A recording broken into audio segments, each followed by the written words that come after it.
എവിടെ പോയാലും ഉണ്ടാവും. അല്ല എയർലൈനെ നമുക്കൊരു അവിടെ ഉണ്ട് ഓൾറെഡി. ഇത് വീട് വെച്ച്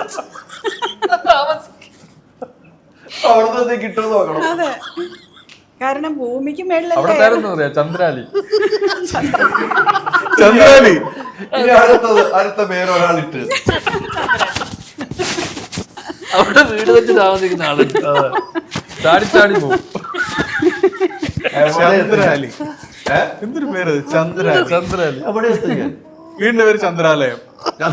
അവിടുത്തെ അനുവേട്ട നല്ല ഫോമിലാന്ന് മനസ്സിലായി. മറ്റേ അനുവേട്ടൊന്നും ഇങ്ങനെ വന്നതല്ല. രണ്ടും കൽപ്പിച്ചാ ഇന്ന് ഇറങ്ങിയേക്കണ എല്ലാവരും എനിക്ക് മനസ്സിലായി. ഒരു കൽപ്പനയില്ല, നമ്മളിത് കേട്ടുകൊണ്ടിരിക്കുക. ഈ മൊഴിമുത്തുകൾ ഇങ്ങനെ അബ്സോർബ് ചെയ്ത് ഇങ്ങനെ പഠിച്ചിട്ട് വരുന്നത് പോലെ. എന്തൊക്കെയാണ് പറയുന്നത്? നിങ്ങൾ തമ്മിലുള്ള ടോക്കായിരുന്നു. എന്തായിരുന്നു 20 മിനിറ്റ്? ആണോ? പിന്നെ അടിപൊളിയായിരുന്നു. 20 മിനിറ്റ് പോയി ആക്ച്വലി. 20 മിനിറ്റ് അത് തന്നെ സെക്കൻഡ് പാർട്ടായിട്ട് ഇറക്കാം. ആ ടോക്ക് അത് മാത്രം മതി. 20 മിനിറ്റ്. നമ്മള് സിനിമയെ കുറിച്ച് പറഞ്ഞത് 2 മിനിറ്റ് സെക്കൻഡ് ഇട്ടാ മതി. 2 റീലാക്കി ഇടാം. ഫസ്റ്റ് പാർട്ട് ഇതറാം, മറ്റേ റീലാക്കി ഇടാം. അതിനുള്ള ആ റീച്ച് കണ്ടിട്ട് സെക്കൻഡ് പാർട്ട് ആൾക്കാർ കാണാൻ സാധ്യത. അല്ല, എങ്ങനെയെങ്കിലും എന്തെങ്കിലും ഇത് കണ്ടിട്ട് സിനിമ അങ്ങ് ഓടട്ടെ. അതാണ് നമ്മുടെ ആഗ്രഹം. പ്രേക്ഷകർ ഇത് എന്തെങ്കിലും കണ്ടിട്ട് സിനിമയ്ക്ക് വരട്ടെ.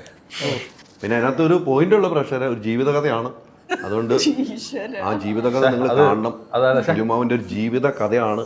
അത് നിങ്ങൾ കണ്ടേ പറ്റുള്ളൂ. അപ്പൊ നിങ്ങൾക്ക് മനസ്സിലാകാം ആരാണ് എന്നുള്ളത്. നിങ്ങൾ പറയുന്ന പോലെ പ്രൊഡ്യൂസറിന്റെ ഭാര്യയായിട്ടോ ഒന്നും കാണണ്ട. ആ ജീവിത കഥയാണ്. രവീന്ദ്ര നീ എവിടെ എന്ന് ചോദിക്കും. ചന്ദ്രാലി അത് മാറ്റി പറ.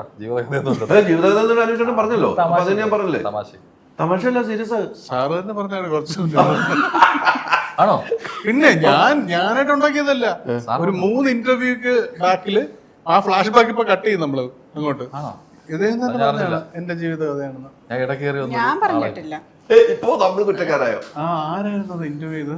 അത് ഏതിലോ ഒന്നിൽ പറഞ്ഞു ചേച്ചി പറഞ്ഞത് തന്നെയാണ്. ഞാൻ എന്റെ ക്യാരക്ടറിനെ പറ്റി പറഞ്ഞുള്ളൂ, സിനിമയെ പറ്റി പറഞ്ഞിട്ടില്ല. സിനിമയെ പറ്റി അനുവേട്ട ക്യാരക്ടർ കുഴപ്പമൊന്നുമില്ല, അത് ജീവിതകഥ ആയാലും കുഴപ്പമൊന്നുമില്ല. അതെ അതെ.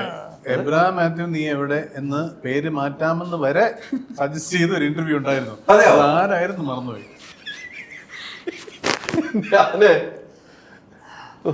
മതിയായി. സൈഡായിട്ട് ധ്യാൻ ആസ്വദിക്കുന്ന ഇന്റർവ്യൂ ആണ് ഇത് നടന്നെങ്കിൽ ഇതൊന്ന് പോയി ബഹിരാകാശത്തിന് അപ്പുറേ പോയതായിരിക്കും വന്നത്. ഞാൻ എല്ലാം കണ്ടിട്ടില്ലല്ലോ. നിനക്ക് ഇന്നൊരു റിലാക്സ് ഉണ്ടല്ലേ? അല്ലേ? അല്ല ഇങ്ങനെയല്ല. അല്ലല്ല, നമ്മൾ ഒരാൾ കയറി പോകുമ്പോ സഹായിച്ചു കൊടുക്കണം.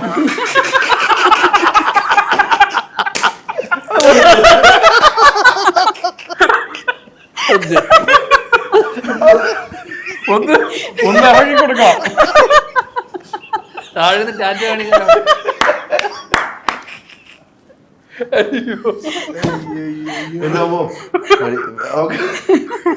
രണ്ടും കൽപ്പിച്ചിറങ്ങി എല്ലാം തുറന്നു പറയാം. നമുക്ക് നമ്മുടെ ഇന്റർവ്യൂ നമ്മുടെ സിനിമയ്ക്കൊക്കെ വരുമ്പോൾ നമുക്ക് പറയാൻ പറ്റുള്ളൂ.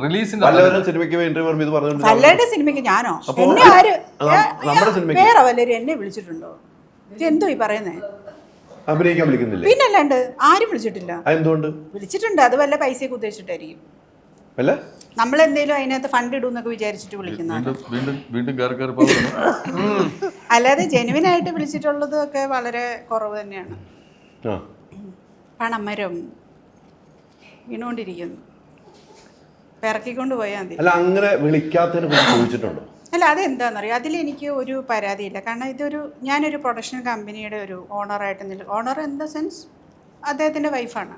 അപ്പം ഞാനതിലൊരു നടിയായിട്ട് ഞാനിവിടെ വരുന്നത് പ്രൊഡക്ഷൻ ചെയ്തുകൊണ്ട് തന്നെയാണ് എൻ്റെ ഇൻഡസ്ട്രിയിൽ വരുന്നത്. അപ്പോൾ എന്നെ കാണുന്നത് എല്ലാവരും അങ്ങനെ തന്നെയാണ്. അപ്പോൾ ഇപ്പം ഞാൻ ആകെ ചാൻസ് ചോദിച്ചിട്ടുള്ളത് ഒരാളോടാണ് ഇൻഡസ്ട്രി വന്നതിന് ശേഷം, മമ്മൂക്കയോടാണ്.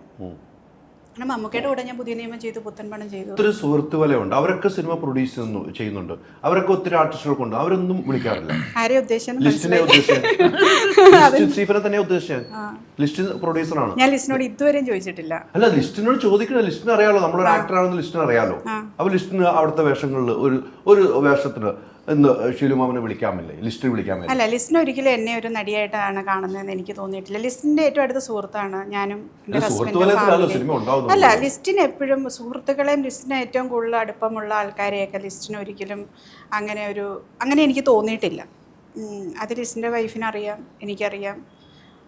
അതിലെനിക്ക് പരാതിയൊന്നുമില്ല. ലിസ്റ്റിനുമായിട്ട് ഒരിക്കലും അങ്ങനെ ലിസ്റ്റിൻ്റെ അപ്പൊ ആരോടും പരാതി പാടില്ല. എനിക്കില്ലല്ലോ. അതുകൊണ്ടല്ലേ ഞാൻ പറഞ്ഞു, ഞാൻ ആരോടും ചോദിച്ചിട്ടില്ല. എൻ്റെ സ്പേസിൽ ഞാൻ ഹാപ്പിയാണ്. പ്രൊഡക്ഷൻ കമ്പനി തുടങ്ങുവാണ് ഞാൻ പ്രൊഡക്ഷൻ കമ്പനി തുടങ്ങുന്നുണ്ട്. അപ്പൊ ധ്യാൻ തിരിച്ചു പറയും, എന്തിനാ എന്നെ വിളിക്കുക, അവിടെ പ്രൊഡക്ഷൻ കമ്പനി ഇല്ലെന്ന് ഞാനും ചോദിക്കേണ്ട ഒരു അവസ്ഥ. നിങ്ങളെല്ലാരും നിങ്ങളെ ഉൾപ്പെടെ. അപ്പൊ അത് ഓക്കെ ആയിട്ടുണ്ട്. ആ ഒരു സംഭവം ഞാൻ റെഡിയാക്കി തന്നിട്ടുണ്ട്. അല്ല അതെന്താ റെഡിയാക്കേണ്ട കാര്യമൊന്നുമില്ല. ഇവരൊക്കെ ഓൾറെഡി നടൻ പൈസ നോക്കി വിളിക്കല്ലേ ചേച്ചി, ഇങ്ങനെ മരം കുൽക്കണ കാര്യം പറയണ്ട, അത് നോക്കല്ലേ. അല്ല അതിൽ എനിക്ക് ഒരു ഇതും തോന്നില്ല. ഇപ്പോൾ അതിലെന്താ തെറ്റുള്ള? ഇപ്പം നമ്മൾ പ്രൊഡക്ഷൻ ചെയ്യുന്നു, ഞാൻ അതിൽ അഭിനയിക്കുന്നു, ഇപ്പോൾ ചിലതിൽ അഭിനയിക്കുന്നില്ല, ചിലതിൽ അഭിനയിക്കുന്നു. അതിലെന്താണ്? അത് എല്ലാവരും ചെയ്തോട്ടെ, ചെയ്യാൻ പറ്റുന്നവരെല്ലാം ചെയ്യട്ടെ എന്ന് ഞാൻ ആഗ്രഹിക്കുന്നു. എത്ര പേർക്ക് ചെയ്യാനായിട്ട് സാധിക്കുമോ അത്രയും പേര് ചെയ്യട്ടെ, നല്ല കാര്യമായിട്ടാണ്. എല്ലാം നല്ലതിനാവട്ടെ. ഇനി ഒത്തിരി സിനിമകൾ ചെയ്യണം. നമുക്ക് തോൽക്കാൻ കഴിയില്ല, നമ്മൾ തോൽപ്പിക്കാനും കഴിയില്ല. ആ രീതിക്ക് മുന്നോട്ടണം.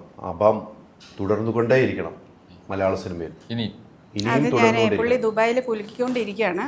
വാരാൻ വല്ലതും കിട്ടിയോന്ന് ചോദിച്ചിട്ട് ബാക്കി തുടരുമോ എന്നുള്ളതിന്റെ മറുപടി ഞാൻ ഫോൺ വിളിച്ചിട്ട് പറയാം. അത് മിസൈൽ നോക്കി നോക്കിയാണ് കുലിക്കുന്നത്. പറയാത്ത അവസ്ഥ. മിസൈലുകൾ നോക്കി നോക്കിയാണ് കുലിക്കുന്നത്. അവസ്ഥ അറിയാം. തുടരുമോ തുടരാം. രവീന്ദ്ര നീ എവിടെയെന്നുള്ളത് 18-ാം തീയതി നിങ്ങൾ പോയി തിയേറ്ററിൽ പോയി കാണുക. കാണുമ്പോൾ രവീന്ദ്രൻ എവിടെ ഉണ്ടെന്നും ഇതിന്റെ സെക്കൻഡ് പാർട്ട് ഉണ്ടോന്നും നിങ്ങൾക്ക് അന്ന് മനസ്സിലാക്കാൻ കഴിയും. ആ സെക്കൻഡ് പാർട്ടിൽ ഇവരെല്ലാവരും ഉണ്ടാവും എന്ന് ഞാൻ വിശ്വസിക്കുന്നു. അത് മാറാൻ പറ്റില്ല, കാരണം ജീവിതമാണല്ലോ, ആൾക്കാരെ മാറ്റാൻ പറ്റില്ല. സെക്കൻഡ് പാർട്ടിൽ എന്തായാലും ഞാൻ ശീലമുണ്ടാവും. നിന്റെ കാര്യം എനിക്ക് ഉറപ്പില്ല. Ultra modern kitchen devices. ഒരു കിച്ചണിൽ വേണ്ട എല്ലാ ലേറ്റസ്റ്റ് ബ്രാൻഡുകളും ഇവിടെയുണ്ട്. ലോകോത്തര ബ്രാൻഡുകൾ, original products, wide range. MyG future.